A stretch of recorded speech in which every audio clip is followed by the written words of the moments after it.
Bienvenue dans Africa Chic, bienvenue si vous nous rejoignez. Aujourd'hui, j'ai le plaisir de recevoir un jeune styliste ivoirien. Sa spécialité, les chapeaux style nigérien assortis à des boubous. Il nous parlera donc de son métier, sa passion et ses projets. Son nom, Bilo Ayoub, bienvenue et merci d'avoir répondu à notre invitation. Merci beaucoup à vous également. Alors, Bilo, parlez-nous de votre parcours.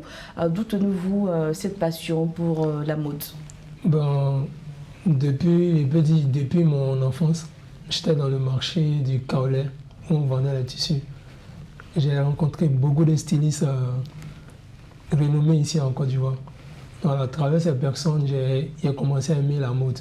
Donc, à travers ça, j'ai commencé à bien m'habiller et tout. Voilà, c'est à travers ça que j'ai commencé un peu à aimer la mode. Alors, bien s'habiller un peu genre petit mannequin du quartier. Ouais, ouais. D'accord. Alors, mais à quel moment précisément vous vous êtes dit je deviens styliste ou je fais de la couture?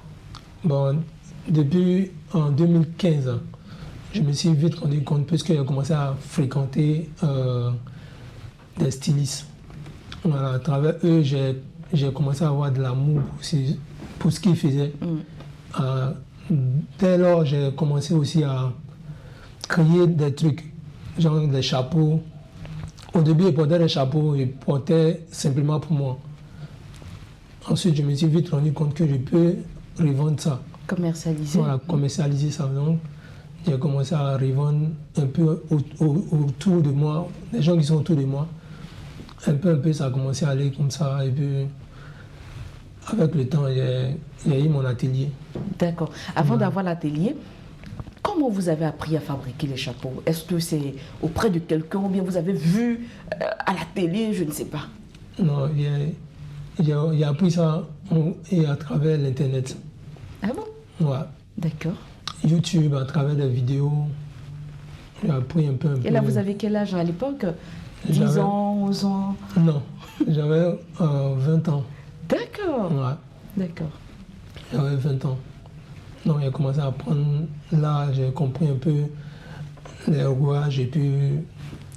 Bon, c'est en fonction de ça que j'ai commencé. D'accord. Et par la suite, vous installez votre propre atelier, vous faites un nom avec une marque. Le nom déjà, c'est Kingsman Africa. Qui veut dire? Voilà, Kingsman Africa, c'est à travers un film que j'aimais beaucoup parce que les gens qui étaient dans le film, ils s'habillaient tellement bien. Bon, à travers ça, j'ai commencé à prendre le nom Kingsman. Les gens m'appelaient Kingsman, puisque j'étais tout le temps bien habillé. À travers ça, j'ai collé l'Afrique dessus. Kingsman Africa. Voilà, c'est comme ça que la marque est venue. Pour rappeler que nous sommes africains, nous sommes fiers d'être africains. Voilà, nous pouvons aussi bien nous habiller. D'accord. Vous revenez beaucoup sur le fait de bien s'habiller. Ouais. Est-ce important pour Bilo d'être bien habillé? Très, très important. Ouais. L'habillement, à quelle place dans votre vie? 80% de ma vie, c'est de bien m'habiller. Impossible de sortir avec un petit t-shirt entraîné? C'est impossible. J'étais toujours au top. Bien mis. Ouais. D'accord. Alors, on va revenir toujours sur la marque. Alors, c'est Kingsman Africa. Et qu'est-ce que vous proposez en termes de création?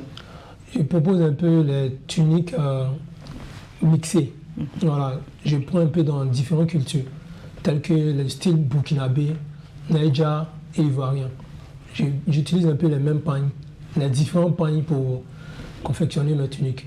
D'accord. Et pourquoi vouloir faire ce mélange africain, le style ivoirien, nigérien, burkinabé? Parce que j'ai vu qu'il y a un trou, au fait. Il y a un vide. Voilà, donc j'ai pris ces différents styles-là pour remplir ce trou-là, pour que ce vide-là n'existe plus. Alors, quand vous parlez de vide, c'est-à-dire qu'on n'avait pas encore de créateur qui mixait bien. Qui mixait ces trois. Voilà. Okay, ces trois. Voilà. D'accord. À travers ça, je me suis vite rendu compte que j'avais un impact au niveau de la mode africaine, précisément la mode ivoirienne. Puisque quand j'ai commencé à poster mes différents articles, les gens ont tellement aimé que ça a fait un peu le tour d'Abidjan et différents pays aussi. D'accord. Alors, comment la marque se porte aujourd'hui? Très, très bien. Voilà, la marque, aujourd'hui, j'ai des clients en Europe, en Asie, aux États-Unis, tout ça, à travers ce que je fais. D'accord. Voilà, grâce à la marque. D'accord. Alors, c'est votre bébé aujourd'hui qui fait du chemin. Et vous proposez donc boubou et chapeau. Mais Ouais. quel genre de tissu exactement que vous prenez? J'utilise beaucoup les tissus friperie, voilà, puisqu'il y a plusieurs types de tissus sur le marché. Il y a des tissus qui sont beaucoup connus, les 360. Au début, je travaillais avec ça. Avec le temps, j'ai un peu mixé. Voilà, je prenais un peu les tissus broad pour mixer et puis faire mes trucs. J'utilise aussi beaucoup les lins. D'accord. Les lins cassés et tout. Mais à quel moment la partie africaine, elle intervient dans vos créations? Ce sont les boubous, les chapeaux africains. Puisque c'est ce qu'on est né pour venir trouver. Ça nous rappelle l'Afrique. Ça nous rappelle l'Afrique. Surtout le Nigeria, avec le gros boubou, le peuple mandingue en Côte d'Ivoire. En Côte d'Ivoire, au Niger, dans différents pays. D'accord. Est-ce que Kingsman Africa demain fera, enfin, on va dire, se voit en train de faire autre chose que les boubous et les chapeaux? Non. Aujourd'hui, j'essaie de recruter d'autres jeunes qui sont compétents dans d'autres domaines, tels que des costumes et aussi des tenues des femmes aussi. Voilà. Avec ça, je pense que je vais pouvoir toucher un grand maximum de clientèle. Mais toujours en gardant les pieds en Afrique. Oui, c'est ça. C'est la base. D'accord. Alors, avant de poursuivre, on va marquer une petite pause pour voir un casting de mannequins. Il s'agit de celui organisé à l'occasion de la 6e édition du festival Abidjan Pagne. Ils étaient au total 24 profils de mannequins qui ont été retenus. Ces derniers ont fait montre de leur savoir-faire pendant la grande nuit du festival Abidjan Pagne, dénommé la Nuit du Pagne, édition 2023. Le compte rendu avec Mel Berchel Kofi et Ferdinand Kwaku. Ici, sous cette paillote, l'un après l'autre, les potentiels candidats au casting de sélection de mannequins remplissent les formalités de participation. Un peu de stress, mais je pense que voilà, c'est la mode, hein. Quand tu aimes, donc tu es obligé de te lancer. Il faut passer par ça. Mon premier casting, j'imagine c'est un grand événement, donc je suis vraiment stressée. Mais bon, j'essaierai de donner le meilleur de moi. Concomitamment, le chorégraphe profite pour donner quelques consignes d'usage aux postulants avant le début du casting.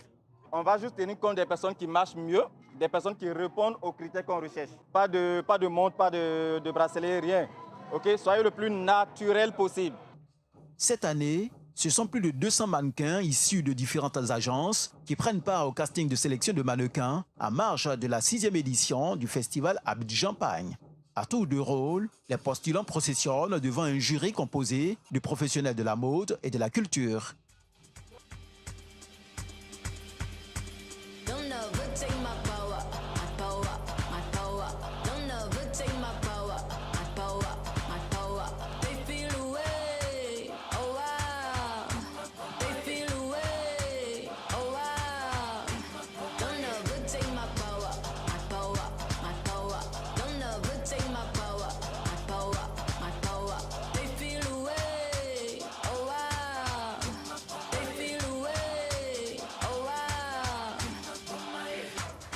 Always in the lead, who you wanna be, I'm who they wanna be, B-E-A-U-T-Y-E, never seen so much rage from a queen, queen so strong, thought she was a machine, girl of your dreams, Sinclair regime, turn to the max, can't forget Maxine. Refer to me as a goddess, I'm tired of being modest, 100 degrees the hottest, if we're being honest, ebony anybody's, black people win, they say we being demonic, angel in disguise, I hate. I'm just a teenage dirtbag, baby, listen to Iron Maiden, baby with me.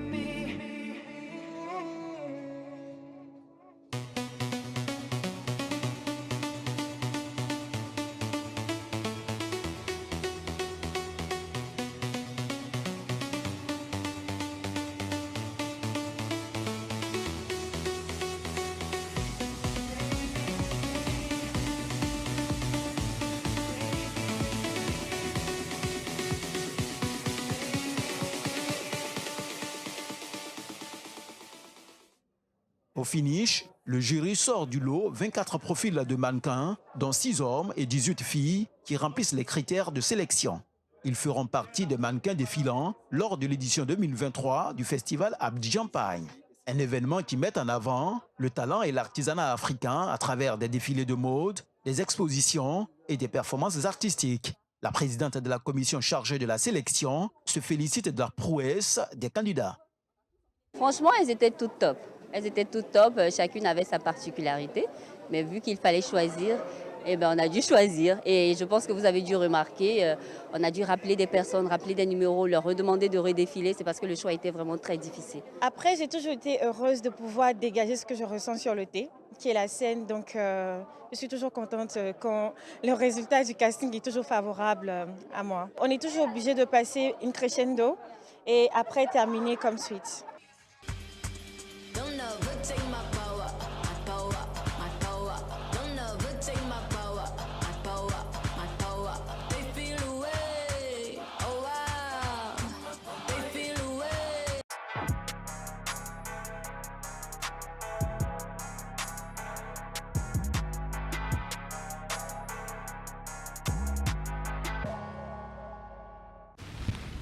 Voilà, casting donc pour le compte du Festival Abidjan-Pagne édition 2023. Bilo, alors avez-vous déjà participé à un défilé de mode? Oui. D'accord. J'ai participé à un défilé de mode à l'Hôtel Ivoire. Mais pas en tant que mannequin, en tant que créateur. Pas en tant que créateur, mais j'étais avec un de mes gars. Voilà. Il a participé avec mes articles. D'accord. Voilà. Et c'était quoi? C'était toujours des bonnets, des oui, c'est ça. Et au Massa aussi. D'accord. Voilà, Massa Mode. Oui. Massa Mode. J'ai participé avec mes chapeaux, mais pas en tant que participant, puisque je cherchais un peu à me placer. D'accord. Et aujourd'hui, vous avez réussi à vous placer. Ouais. D'accord. Alors, quel est donc votre premier souvenir lié à la mode? Ça date, hein. C'était en 2005. Voilà, il y avait un défilé de mode dans mon quartier. J'ai assisté, j'ai vu un peu ce que les gens faisaient, j'ai vraiment apprécié. Donc depuis ce jour, j'ai un attachement pour la mode. D'accord. Et la première pièce que vous avez créée? La première pièce, c'était un chapeau. Voilà, c'était un chapeau que je portais d'habitude, c'était un chapeau vierge. Et puis à un moment arrivé, j'ai décidé de mettre quelques accessoires dessus. Voilà, donc quand j'ai mis les accessoires, ça a commencé à... Les gens ont commencé à apprécier. Et de là, j'ai commencé à faire en quantité. D'accord, pour pouvoir écouler. Et généralement, pour confectionner un chapeau, on peut mettre combien de temps? Combien de temps? Bon, souvent une journée, ça dépend du style de chapeau. Voilà. Il y a des chapeaux qu'on peut faire en 30 minutes, mais il y a certains chapeaux, c'est en une journée. Moi, je vais peut-être une petite connaissance, ou pas, ou très peu d'ailleurs, peut-être de ce style de chapeau nigérien. Mais ce que je vois, c'est que c'est généralement toujours le même style. Hein, mais là, vous me parlez de plusieurs styles. Oui, j'ai plusieurs styles. Puisqu'il y a d'autres qu'on utilise, on met des poids baoulés. Des poids baoulés. Il y a aussi on met des perles. Les modèles avec des perles, ça prend plus de temps. Voilà. Je ne vous ai pas envoyé toutes les images. D'accord. Voilà, malheureusement, on ne verra pas donc tous ces petits styles de chapeaux. Alors, qui sont les plus grands modèles de Bilo et ses sources d'inspiration? Il y a Alfadi, voilà, puisque on vient à peu près du même pays, puisque j'ai mon papa qui vient du Niger. D'accord. Donc, Alfadi, c'est une inspiration pour moi. À travers ses œuvres, ses créations, il a beaucoup été inspiré aussi. Et surtout, ces chapeaux-là aussi font le style nigérien également. D'accord. Alfadi, d'accord. Et outre Alfadi, d'autres grands noms de la scène? Ici, il n'y a pas de styliste qui coupe mon gars. Juste Papa Alfadi. Ouais. Alors, tu peux nous présenter brièvement tes collections aujourd'hui? Bilo a combien de collections? J'ai presque aujourd'hui 4 collections. que j'ai fait en un an. En un an, donc, il y a les images, je sais pas, les vidéos aussi. Mais il n'y a pas ça en ce moment pour vous proposer. D'accord, pas grave, pas grave. Alors, depuis votre installation, vous n'avez que 4 collections. Oui. Et pourquoi avoir mis tout ce temps? Puisque je n'ai pas eu le temps de participer à des défilés. D'accord. Voilà. Comme je suis en début de on peut dire de la mode. De carrière? De carrière, pardon. Bien sûr. Voilà. Donc, c'est maintenant que je me suis intéressé réellement au milieu des défilés. Voilà, donc c'est maintenant que j'ai commencé à faire mes collections. Est-ce que chaque collection a un nom particulier? Oui, il y a différentes... les différentes collections ont les différents noms. D'accord, on peut les citer? Oui, il y a Songhai Warrior, voilà, qui... L'Empire Songhai? L'Empire Songhai. D'accord. Voilà, puisque du côté de mon père, j'ai un Songhai. D'accord. Voilà, donc Songhai Warrior, c'est parmi mes collections, les gros boubous. Voilà, genre les 3 pièces, comme ça. Et puis il y a aussi Kingsman 4. Ça aussi, c'est l'une de mes collections. Il y a différents... En tout cas, les 4 collections, il y a différents. J'ai l'impression que ce sont des noms qui ne sont pas choisis au hasard. Ouais. Alors, est-ce qu'il y a des messages derrière ces appellations? Oui, il y a le message qui est derrière ces appellations, c'est qu'on revient en Afrique, en fait. Warrior, ça rappelle un peu les un cri de guerre, le voilà, guerrier. Les guerriers africains, les guerriers Songhai. D'accord. Voilà, c'est pour qu'on sache que ici en Afrique, on a presque tout. Voilà, donc revenons à la source et puis développons notre Afrique. D'accord. En parlant de collection, tout de suite, on se dit c'est le prêt-à-porter. Donc, vous essayez au prêt-à-porter. Oui. D'accord. Et quel est votre regard sur ce prêt-à-porter? Est-ce qu'il est apprécié? Est-ce qu'aujourd'hui, les gens arrivent à aimer et à s'en sortir avec? Oui, bien sûr. Puisque à chaque fois que je fais une collection, ça s'écoule tellement vite que et sûr que j'ai un impact sur la mode ivoirienne précisément. D'accord. Voilà. Puisque chaque fois que je fais une collection, ça s'écoule facilement. D'accord. Et vous mettez combien de temps entre vos différentes collections? Bon, ça dépend. Ça dépend de l'inspiration. Et qu'est-ce qui vous inspire pour que vous créiez une collection? Bon, ce qui m'inspire réellement, ça vient comme ça. Est-ce que quand il y a, par exemple, je dis n'importe quoi, les fêtes de fin d'année, vous sortez une collection, quand il y a la Saint-Valentin, quand il y a le Ramadan, la Tabaski? Oui, ça aussi, c'est un angle qui m'inspire aussi à innover tout le temps. Donc, puisque quand il y a les fêtes, les gens ont besoin de nouveaux trucs. Donc, je profite aussi pour créer des nouveaux trucs. Mais la majeure partie du temps, l'inspiration vient, je crée et puis je mets sur le marché. D'accord. Alors, on a remarqué que ce sont des bonnets style nigérian que vous créez. Est-ce que ces bonnets-là ont des cibles, ont des personnes qui aujourd'hui les affectionnent? Je veux dire une grande cible pour ces bonnets. Oui, puisque à chaque fois que je fais ces bonnets, j'ai des clients même au Nigeria. Voilà. Ils quittent le Nigeria et ils viennent acheter ici. D'accord. J'ai des clients qui sont au Nigeria qui commandent, puisque aujourd'hui, à travers les réseaux sociaux, j'ai des clients là-bas. C'est des chapeaux qui se trouvent là-bas, mais quand on regarde les touches, automatiquement on a envie d'acheter avec moi, puisque je mets toujours une touche personnelle. D'accord, d'accord, pas de problème. Alors, est-ce que aujourd'hui, c'est vrai, vous avez dit qu'ils sont très bien accueillis, on peut les porter pour toutes les occasions? Bien sûr. Parce qu'on a l'impression que c'est soit pour la prière, ou bien aller à une cérémonie de mariage, de dot. Est-ce qu'on peut porter à un dîner de gala, par exemple? Bien sûr, puisqu'il y a plusieurs styles. C'est en fonction des styles que tu portes le chapeau, en fonction des événements aussi. Voilà, s'il y a un mariage, il y a ce qui est fait spécialement pour les mariages. Maintenant, pour les dîners, il y a différents chapeaux. D'accord. Voilà. Alors, sur vos images que nous avons reçues, on a vu la dame porter donc ce genre de bonnet. Est-ce à dire que même les dames peuvent s'essayer? Bien sûr. Puisqu'il y a des mannequins dames qui portent souvent, et puis les femmes aussi s'intéressent à ça. D'accord. Et quelles sont les couleurs qui vous accompagnent généralement? Je suis beaucoup avec la couleur noire. Voilà, la couleur noire, la couleur blanche. Je suis presque dans toutes les couleurs. Il suffit d'avoir l'inspiration et puis avancer. D'accord. Est-ce qu'il y a des matières que vous ne travaillez pas en ce moment, mais que vous aimeriez travailler plus tard?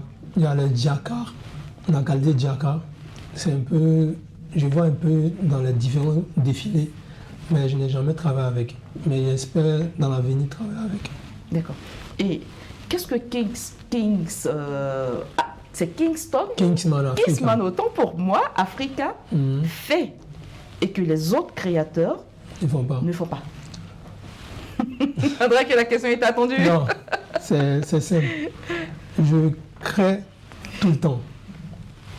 Je crée tout le temps. J'attends pas. Voilà, j'attends pas d'avoir des années ou bien des mois avant de créer. Je crée tout le temps. Aujourd'hui, je peux être là, j'ai une imagination, j'ai des idées, je dessine et puis le lendemain, je fais sortir. D'accord. Est-ce que ça a été difficile pour vous d'arriver là où vous êtes aujourd'hui? Oui, bien sûr. Il y a eu des moments tellement difficiles, des nuits blanches. Mais grâce à l'amour de la mode, j'ai continué, j'ai lutté et puis je suis arrivé là. Pour vous, c'est quoi le plus difficile dans le secteur de la mode? Aujourd'hui, pour moi, dans le secteur de la mode, c'est la visibilité. Voilà, aujourd'hui, tu peux faire tout ce que tu veux. Si tu n'as pas de visibilité, c'est comme si tu ne faisais rien. Voilà, donc je pense que c'est la visibilité qu'on a besoin. Et qu'est-ce que vous faites pour être visible? Moi, bon, comme ce que j'ai fait aujourd'hui. Sur le plateau d'Africa Chic, voilà. Merci. Et aussi sur les différents réseaux sociaux, booster les différentes pages, Instagram, TikTok. Je suis beaucoup actif aussi sur TikTok. D'accord.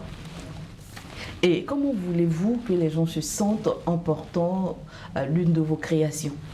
Bien. Et épanoui, à l'aise. Avec un live sourire. Ouais, c'est ça. D'accord. Et sur quoi travaillez-vous en ce moment? Bon, j'ai une nouvelle collection qui va bientôt sortir.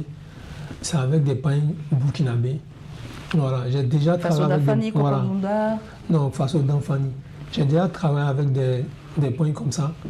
Mais la prochaine collection va être... On peut avoir le nom? Bientôt. Top secret. Ouais. D'accord. Alors, quelles sont vos ambitions pour l'avenir? Je parle bien sûr des ambitions pour la marque.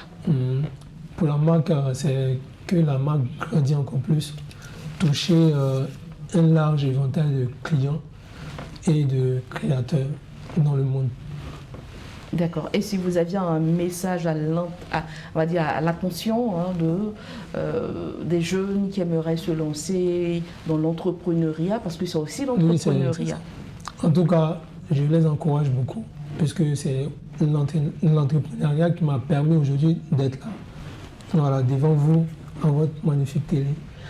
En tout cas, je les encourage de bosser dur, de ne jamais abandonner, de se concentrer sur l'Afrique, puisque c'est grâce à l'Afrique que nous serons libres. Voilà, donc de bosser et puis avancer. Justement, votre avis sur la mode africaine?